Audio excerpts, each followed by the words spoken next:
Eusko Jaurlaritzak Igeldoko jolas parkea eta funikularra ere kultur ondare izendatu ditu. Albiste ona, ezta? Bai, ondo iruditzen, zaiz, Donostian beti izan dugun gauza bat da, eta ni txikitatik ezagutzen dut, eta oso polita iruditzen zait. Donostia osua da oso ona, eta Igeldo batez ere. Bueno, euskal kultura eta Donostia ezagutuarazteko ona izango da. Eta, bueno, azkenean mundura irekitzeko. Ni nire aurra txikila zianean askotan etortzen ginen. Horko hauntza horiekin eta ibiltzen ginen. Baina alata guztiz hori ere oso erdara esaten dana deteriorado dago. Noski txikitan bestera batea ikuste genuen, orain beste begi batzuekin ikusten dugu. Hori da, orain ikusten dituzu akatsak edo nola aldatu den denboraren poderioz, eta bueno, baina hala ere ondo politak ikusten dut, eta bertatik dauden bistak oso politak dira. Ba, ikusten duzuen bezala guztiok ditugu txikitako oroitzapenak Igeldo mendian. Bueno, gaur guzti horiek gogora ekartzeko prest gaude.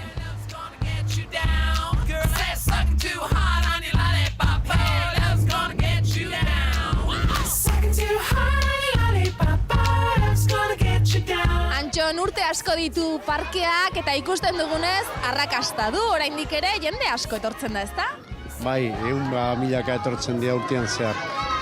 Denetik, Donostialdetik, Kanpotarrak, inguruko probintzitakoak, denetik etortzen dira urtean zehar. Ni uste mundu partetik gehien txunak etorrik izango dela. Orain kultur ondare izendatu dutela eta, bueno, nik uste dut Gipuzkoarrontzat ohore bat dela hau, ezta? Bueno, espero dugu izan dira, ez? Esperantza, ondo atatzen den gauza, eta ni uste dut gaur guztia ezela bere ona ditula eta bere txarrak, ez? Ikusiko dugu, zertan bukatzen den.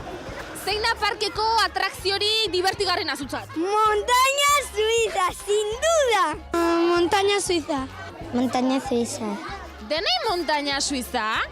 Bai. Zergatik, kontatu? Guaiena delako. Divertigarriena? Bai. Zergatik gustatzen zaizu hainbeste Igeldo mendia? Atrazio asko dituelako da oso divertigarria delako. Zer moduz pasa ez zute Igeldon?